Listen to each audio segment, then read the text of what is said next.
Kevin? Kevin, anong ginagawa mo? Isn't it obvious? Iwanan na kita! Naalala ko ng lahat. Kevin? Kevin! Kevin, sandali! Kevin!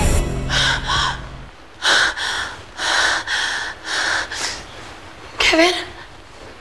Kevin? Babe, what's wrong?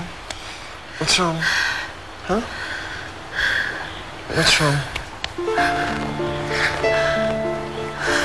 It's okay. It's okay.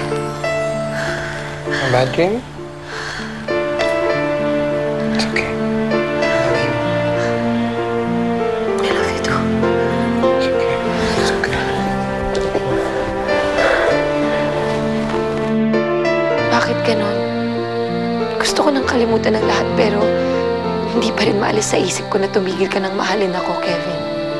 Na ibang babae na ang may-ari ng puso mo. Sino ba talaga siya, Kevin? Sino siya sa mga kaibigan ko?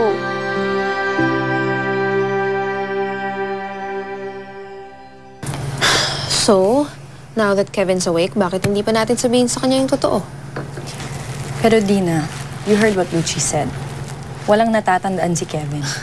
But I've had enough of that Stella. At yung pagiging palengkera niya. I just want her out of my life. Yun din naman ang gusto mo, di ba, Lucci? Am I not right?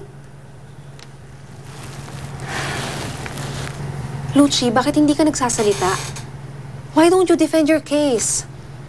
Bakit ba kasi ayaw mong sabihin na kay Stella na ikaw yung sasamahan ni Kevin? Na ikaw yung other woman niya?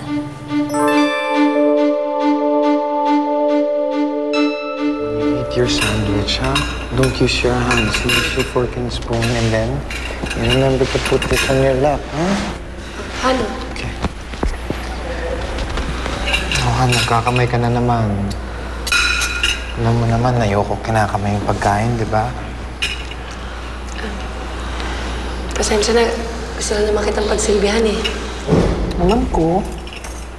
Pero that's why we have a fork and Miggy, a spoon.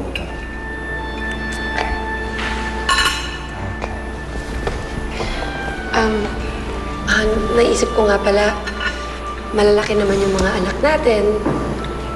Baka oras na para bumukod tayo kay Mama. But, Mommy, I don't wanna leave. Gusto ko po dito kay Mamu. Ang laki-laki ng bahay na ito, Stella. Sino namang makakasama ko dito pag iniwan niyo ako? Besides, hindi ka ba naaawa sa akin?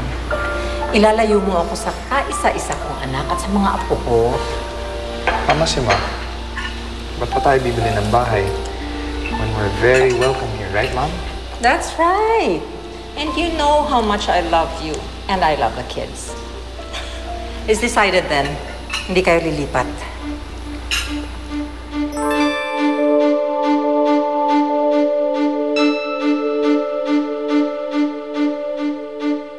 Ayoko nang malaman ni Stella ang tungkol sa amin ni Kevin. Ayoko na rin naman eh. What? After ka na yung pagtakpan ni Misha? After ng lahat ng pinagdaanan namin doon sa pag-eskandalo ng babaeng yon, ngayon sasabihin mo sa amin na you're giving up on Kevin? Oo, mahal ko si Kevin. Pero after niyang maaksidente, doon ko na-realize na maling-mali yung ginawa namin dalawa.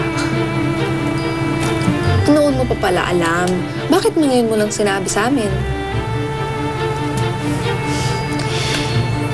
Dahil lang naghahanap lang ako ng confirmation na tama ang desisyon ko. Nangyari yon pagkatapos namin bisitahin ni Stella si Kevin sa ospital.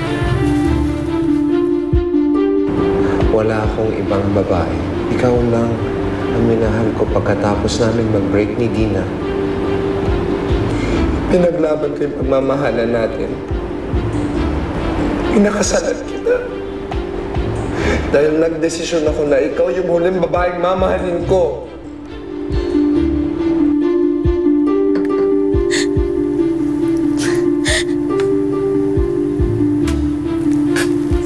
Alam mo, ang dami kong ginawa para kay Kevin. dami kong tiniis. Tapos hindi lang niya ako napansin sa ospital. Si Stella lang ang nakita niya.